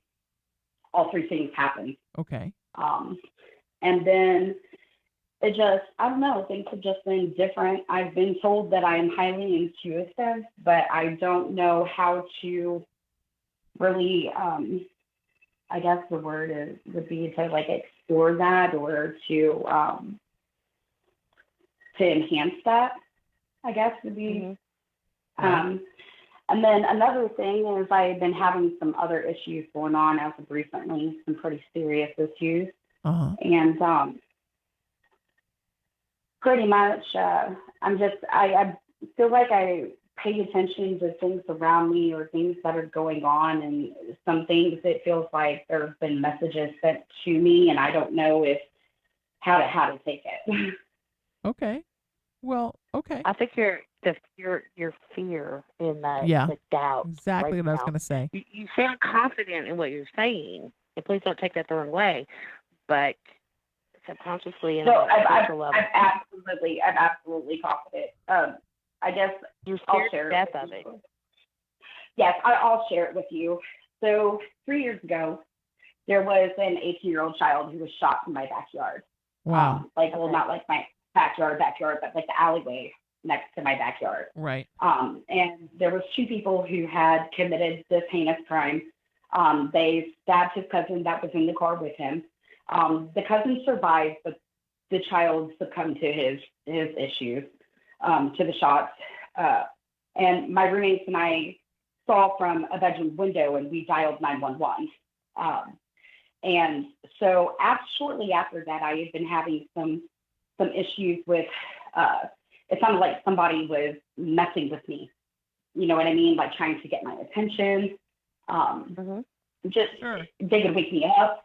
They would mess with my feet. They would do all different types of stuff. Sure. And so I ended up getting a ghost box because I couldn't, I don't know. I couldn't, I didn't know how else to deal with it. So I ended up getting a ghost box. And shortly after that, I had worked at a historical museum. And one night while I was cleaning, there is a room dedicated to this person for the room that I was cleaning. And as I was going to go walk behind the bar, I saw this man, full figure, in front of me. I had no idea who he was, but I just kind of like, you know, and the lights had shut off. The girl that was working with me, she refused to go into that room. I mean, she would not do it. It made her very uneasy. Well, like this happened like consecutively. Well, about a week later, I was using my ghost box one morning after work, and somebody came through and identified that they were my great grandmother. And I knew it was her because just of the different words that she would use. She got on to me for things that I had done wrong while she hadn't been here, you know, later in my life. And I no longer, you know, participate in self-destructive ways like that anymore, because I've learned that it doesn't hurt anybody but me. Sure. You know? Sure, of course. But she said, you know, there's a generational meeting coming. And so first she said, it was going to be a meeting of the generations. And it was me, my daughter, my grandfather, my brother, his son, you know, things of that nature, which I took that as her generational, like, thing. You know what I mean? Like, togetherness. Well, then she told me that I was going to be getting married soon. And the guy that I had been dating, I was with him for 5 years. And the last thing, I shook my head and I was like, no, I don't think so. That's not going to happen. She reassured me. She said, oh, yes, that is going to happen. And she also told me that somebody needed to see a doctor, that there was something severely wrong. Well, this was in August of 2016. And my boyfriend at the time ended up getting very, very sick. And he was hospitalized with double pneumonia, partially collapsed lung, and they found stage 3 lung cancer. And so we did end up getting married, and he died 7 months after we got married. But I mean, it really changed my belief system in everything. And I mean, I don't know. You realize you do realize that you're a psychic medium, right? Right. There's that. Yes. But Okay. I don't know how exactly to deal with it. I don't know how, if I want to expand, I don't know how to expand it. I don't know, can I, any of that. Jen, can I take this one for a minute? Yeah, go ahead. So here's the thing, sweetheart. You've been through a lot of trauma, right? Mm-hmm. As I was talking about at Absolutely. the beginning of the show, trauma weakens your system. It weakens your emotional immune system, your spiritual immune system, your physiological immune system. So in the midst of all that trauma, you're opening up as a psychic medium. And in the middle of all of that, you got a ghost box, and you're ghost boxing in your house, and you're ghost boxing in your historic work. And so you're in a weakened place, and you're in a confused place, and you're spiritually changing. You're going through spiritual puberty where you're opening up and becoming something else. Your spiritual breasts are sprouting. And then in the middle of it, you're kind of almost, and excuse the word, frantically opening up and making yourself available to contact spirits. I mean, it's like you've lathered yourself in honey and walked in a bar at 2 a.m. and said, "Who wants to have sex with me?" Do you know what I mean? I mean, you're getting takers. Yeah. So you're getting an enormous amount of spiritual feedback coming in because you're humming like a tuning fork and spinning like a lighthouse beacon. On top of that, you're in a weakened place, so you can't filter out what's good and what's bad. And you're basically having the living shit haunted out of you on a regular basis. And all of that input that you're taking in and you don't know how to filter out is beginning to affect your health. Does that make sense? Yes, extremely bad, because I just got told. Let me say something. I'm very well known for those box, and I will adamantly tell you right now, do not turn that back on. Yes, because I agree. It's not doing you a service. Unless you know how to shut that thing down properly, once you turn that thing on, once you turn it on, and you start talking and you start communicating, just because you turn it off don't mean they go away. You've already opened that door. Okay. Well, see, this was 3 years ago, and I've moved to 3 different houses since then. And like this last house that I lived in, my mom had an experience one night, and it was like the next day she ended up feeling like she was pushed and broke her hip. But she said she woke up and she saw me on the television. And it was almost as if I was trying to give her a warning of something, but she was not sure what it was that I was saying. And I was in a completely different room of my house asleep. And I don't understand that either. Well, the first thing that you need to do, I mean, as soon as you hang up with us, the very first thing that you need to do is you need to set boundaries. I tell people that all the time. I feel like a broken record, but that was never told to me in the beginning. And when I opened up, I lived in what we call the hell house. And I was, you can have seen that. I was traumatized. Yeah. I mean, literally, to the point, that my house was pretty much infested. It was bad. And, when I finally started getting mentored and explained, this is the steps and things you need to do so that you can take control. You first thing you have to do is set boundaries. You need to tell them who can communicate with you and when and where. And you have to be very firm about it. I tell people, dead people are kind of like kids, not trying to insult them, but they are. They will go as far as you'll let them get away with it. And they're going to test the waters and see how far they can go. That's why you set the boundaries. Next thing you need to do is you need to start meditating. Yeah. At least twice a day. When you meditate and you do it right, you experience what I call your own personal energy. You learn what your energy feels like. You learn what's your baseline. We all have a baseline. And it's kind of like when you paranormal investigate, you do baseline readings. You have to know what the baseline readings are so that if your equipment starts acting up, it's not like an EMF flux, because there's too much EMF coming off of something. Same thing in spiritual. You need to meditate and learn your own energy. That way, you can feel the vibration of what's communicating with you. Because if you can't feel the higher vibrations and the lower vibrations, you're not going to know if it's a good energy or a bad energy communicating with you. So, you need to really meditate. You need to cleanse too. And I tell people to hug trees all the time. If you're gifted, you should always hug a tree. I give that energy back to the universe. Yeah. But you need to set your boundaries, and you got to find confidence. If you want me to validate what you're telling me, that yes, that did happen, and those are messages that you're getting, I will validate that for you. Yes, that is.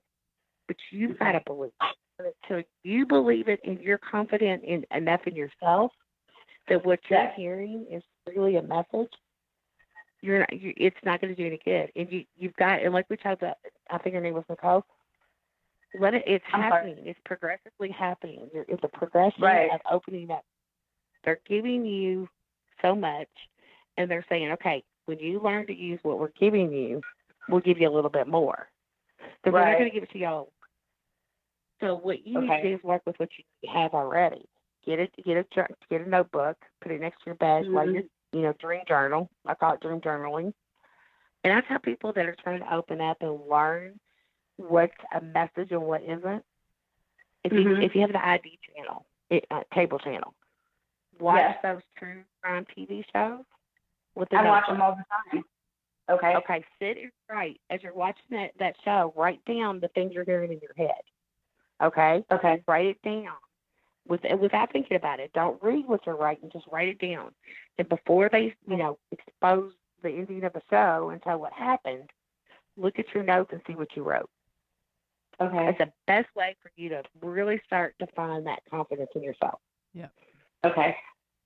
Okay. And you can't be scared of what's around you. I mean, No. if something's bothering you, you've got to people laugh at me all the time because I tell them I've threatened to call the ghost police on spirits before. I got hit one time when I was washing dishes. And I said, look, you need to leave or I'm going to call the ghost police to come and haul you out of here because we don't do that around here. Right. But you have to but that's comfortable for me. To be able to address them that way, it's comfortable. That's I just joke that way with them. Where I will. I've if called they don't on, care I- about I've themselves.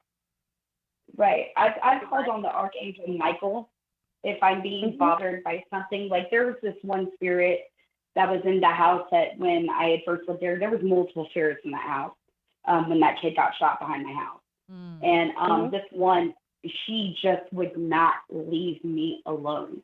She would not. And I cried and I called out to Archangel Michael and I begged him, please, please, just take her away from me. You know what I mean? Let me tell you something that you need to learn to do. This is what, and I say this, and I'm trying. I try to. This is the only way I know how to make people understand what I'm trying to get them to visualize. In the spiritual world, as a medium, a lot of things of what we do is we envision or we set intentions. If you envision that you have this huge ball of light around you, like you're in this big bubble of bright white light. Yeah. And you believe that white light is your protection, then things can't get to you. And once you set those boundaries, see, you rule the roost. They don't. When you say, this is my boundaries, because when things bother you, it's not that they're not trying to hurt you 9 times out of 10. They're trying to get you to acknowledge them because they know you can hear them. They know that they can talk to you. Mm-hmm. Okay. So if you set your boundaries and say, you're not allowed to communicate with me when I'm trying to go to sleep. You can't come in my bedroom. You can't. Yeah. This is the only time you talk to me. And you say it firmly, and you keep reaffirming that. They'll get the message, and that'll be the only time you have some stragglers here and there. But then all you do is tell them the rules. You control it. You can't let it control you. Because if you let it control you, what's going to happen is you're going to make yourself sick. You're going to become, overrun by negative energy. And a lot of bad things will start happening around you. You'll start becoming very paranoid. You won't be able to sleep. I mean, the list goes on. But you need to, as soon as you get off those set boundaries and start working on confidence. If you want, you can contact me on Facebook. You can add me. I will help you in any way I can. I know where you're at. I was you at one point. Okay. Yeah, because I do have a lot of health issues going on that recently just came about. And like, it kind of weirded me out because I went to the doctor and they told me that, I've got cysts on both my ovaries, a degenerative disc disease, a bulge in my back, and then I have a deformed intestine with polyps. So, they decided that they were going to schedule for like a colonoscopy and things of that nature. And I mean, I don't know, like, I thought it was Get a second kind of opinion. strange. I'm hearing second opinion. You need a second opinion. I agree. I agree. Okay. You have a deformed intestine, they said? Aren't all intestines kind of deformed? That's what I thought. She said it was a deformed intestine with polyps. Okay. Well, a lot of people have polyps.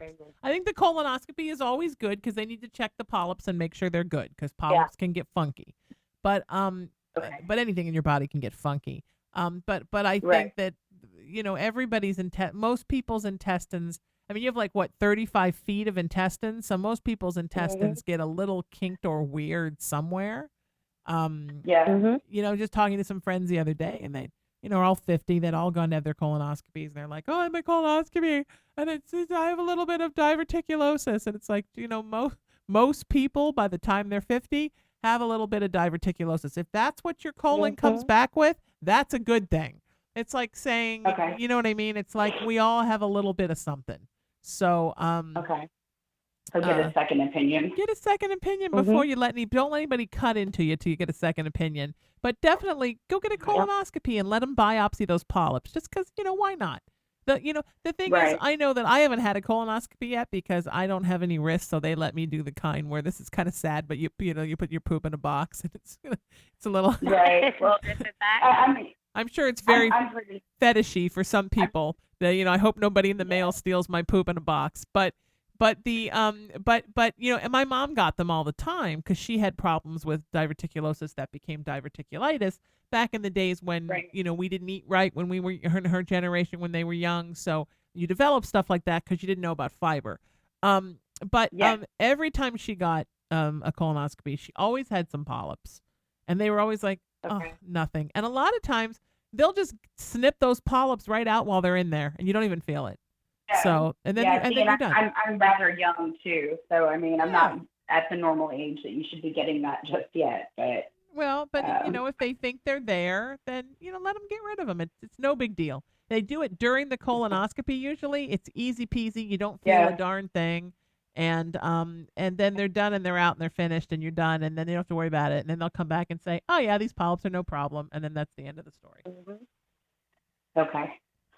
All right. Well, anything major wrong with you health-wise. So yeah, you're gonna be okay, sweetheart. You gotta love it. Sometimes the answer is just like, "Hey, it's no big deal," and isn't that a wonderful answer? You're gonna be okay, but you are feeling not well, honey, because you're just taking too much in spiritually. So filter, filter, filter. And now I'm pushing my crystals. But seriously, we should talk about you getting some of my good vibrations crystals because you could use some crystal therapy to help you with grounding, with cleansing, with balancing, with connecting, all of these things as you're opening up as a medium. And any of you who are watching right now or listening, it's the same thing. If you're opening up crystals, very good for you because you need them for different things. And I've charged and intended them and designed them specifically for these kind of things for folks who sleep with cellulite in my hands. Yeah, I sleep with a big old wand under my pillow. And let me tell you have really good dreams when you do it. I sleep with it because I'm an energy healer in it. So I sleep with it. Because I used to sleep with my hands underneath me. I tuck them under my butt. But now I got cellulite so I can put them, hold in my hands to protect them. Nice. Like, look at you go. All right, so we're going to get Lindsay on with us now. This is so much fun, Jenny. I love when you do this. We need to do this more. I know I always say this, but now I'm saying it again. Hang on. I just put her name in wrong. It would help if I spelled the name right. Then I could find her. There we go. I put her in right when I did it. Then I spelled her. Then right now I typed it in wrong. Because I'm a little out of it, folks. All right. So we're going to get Lindsay on with us. 818-437-0886. Hello. That's how you get on for a reading. Hi, Lindsay. Welcome to the show. Say hi to Jenny, and how may we help you? Hi, Sheena. Gosh, well, I got a little ahead of myself. I was so excited to see you on Facebook. I texted you right away, and I thought, oh, no, what am I going to ask her? But I'm sitting here. My children just got home from school, and it's actually my daughter that kind of had prompted a question. And hi, everyone, by the way. Thank you so much. Oh, it's our pleasure. I just found you last week, and you did a reading on Facebook Live. And I did. We were really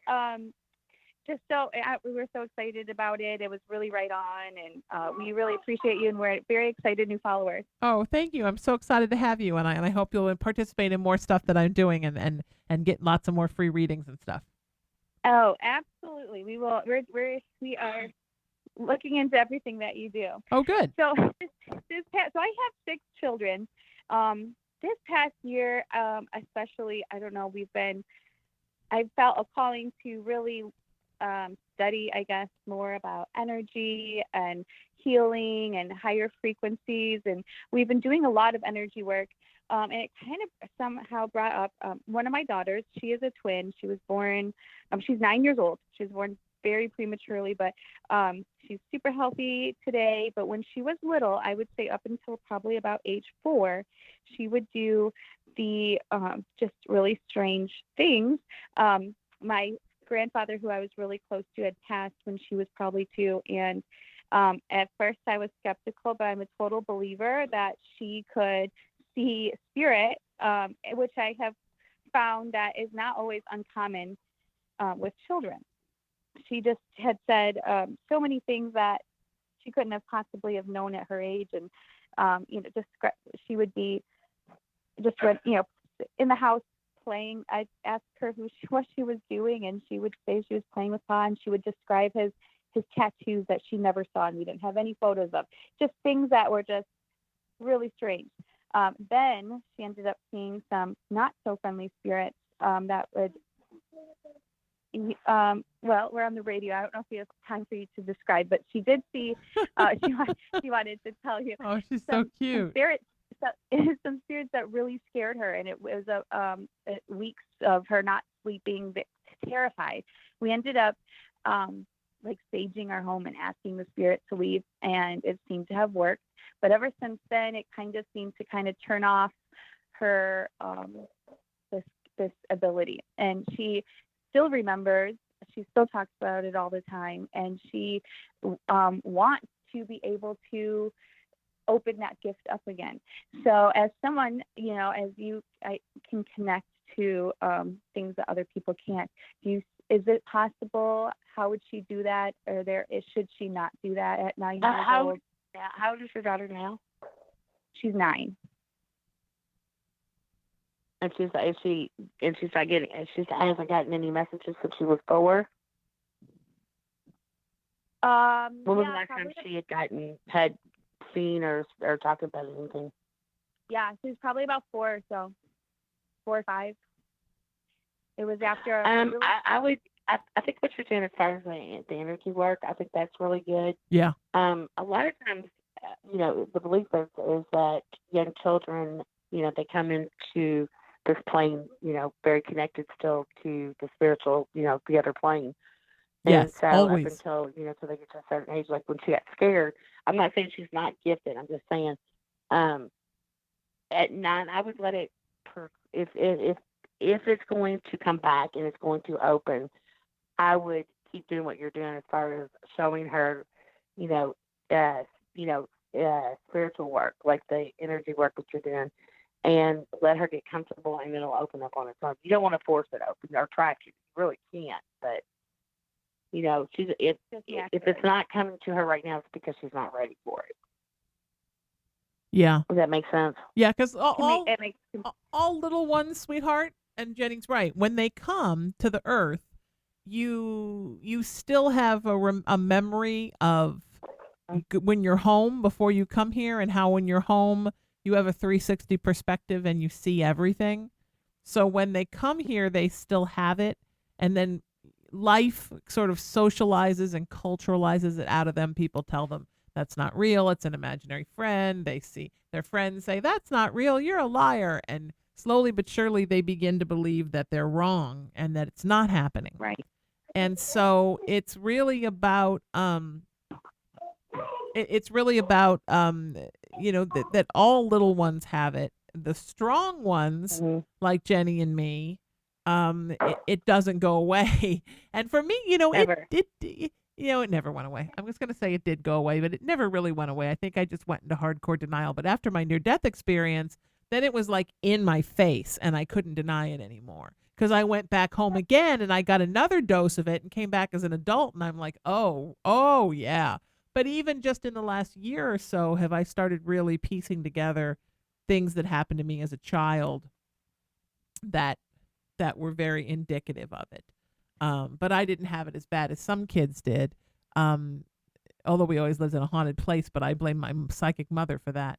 But I mean, really after the near-death experience. So she may develop, like Jenny said, and it may turn out that she's a psychic child, or she may not. Or she may put it away for now, and it may come back when she's an adult. Does she have a lot of imaginary friends? Not really, actually. It was always my grandfather, and then another family member who. No. I mean, like now, does she have like a big imagination? Like, does she have like a? She finds her because my granddaughter's 7. I would say not any more than average. Probably not. No, but she did.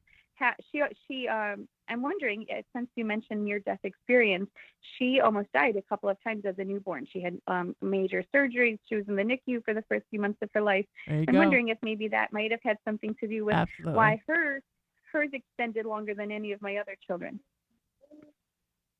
That probably so. Probably yes. Yeah, and because of that, sweetheart. I think hers was more psychic. She was more a psychic child. Yeah. So I would it's going to open up, if it's something that she really truly has. And why I ask about the imagination is my 7-year-old granddaughter is very gifted. God. And we know she's gifted, but she has this, it's a very hard to describe type of imagination. I mean, she will like go and have conversations with like animes or like this game that she's playing in, Roblox or something like that. And like there's different characters and like she's literally out loud having a conversation to a point you think she's talking to somebody on the phone. And she's just you'll hear her talking to, there's nobody there. She talks about the dead people. So it never really went away. And she's had some scary episodes. And that's why I asked about the imagination. That's one of the first real signs that a kid's gifted is their imagination or they have imaginary friends. Very interesting. Well, I appreciate it. Thank you. And Sheena, last time I asked for a reading, Sheena, I asked about moving. And we have been hardcore looking for a home. And the one thing you said is we would find it. We would be moving to a place with more land. And we live in a small subdivision now with no land. And that's all we're looking for is 10 acres. So you were spot on. And I can't wait for it. I'm trying so hard to manifest this land. So I'll let you know once it happens. It's wonderful. I hope you find it, sweetheart. I hope you find it, and you're gonna find it. It's gonna come sooner than you think. So thank you so much for the call, sweetheart. We appreciate you, and you keep the faith and keep your little one, keep the faith with her and keep us posted. And hang on, we're doing the technical stuff here. We're having technical difficulties. Please stand by. Anyway, thank you, Lindsay. We are totally out of time. Jenny, thank you so much, sweetheart. Let's do this again soon. Where can people find you online? Jenny Sturt on Facebook or prrsociety.org. Do it, my friends. And if you miss those links, you can also go to, here's where I'm at. My spiritual practice is at IamRaisingYourVibration.com and at SheenaMetalSpiritual.com. And did I just lose Jenny? Just lose Jenny? That was the call just dropped. Also, I'm at my movement of peace, love, kindness, and unity at IamRaisingTheVibration.com and our nonprofit hub, RaisingTheVibration.org. I'm everywhere on social media at Sheena Metal. This show's at HauntedPlayground.com and at LATalkRadio.com. My class, September 6th, 6 to 7:30 Pacific time. It's called Feed the Light and Starve the Dark. We're at starvethedark.com. It's only $20. Sign up. You're going to love it. It's interactive. You can ask questions. And if it runs long, it runs long because I'm here for you. Also, my Good Vibrations crystals. You can go to vibrationcrystals.com. You can send me a text, 818-437-0886, and say, I want to order crystals. Or you can email me, Sheena at IamRaisingYourVibration.com, and say, I want to order crystals. More things are coming up. My interfaith service at the Founders MCC Church, where I am pastored, Saturday Night Spiritual, will be happening on September 14th. If you're in the Los Angeles area, please come, and I will take care of your tickets. If you are not, we will be broadcasting around the world as we always do. If you want to see our past 2 services, go to SaturdayNightSpiritual.com. Find me everywhere on social media, on Facebook. Just, I'm the only Sheena Metal, I think, in the world. And that's not to be like a bragging idiot. That's actually, I believe, the truth. And it's such an honor to be here on Haunted Playground. Thanks to my wonderful guest, Jenny Stewart. We will see you next time, my friends. Every Tuesday from 12 to 2 p.m. Pacific time. It's Lightworkers Unite. We're at WeLightworkersUnite.com. Here on Haunted Playground, free psychic readings, spiritual healings, spiritual counseling, energetic healings, psychic questions, paranormal questions. We love you. I love you. Stay spooky, stay connected, raise the vibration. I'll see you next time.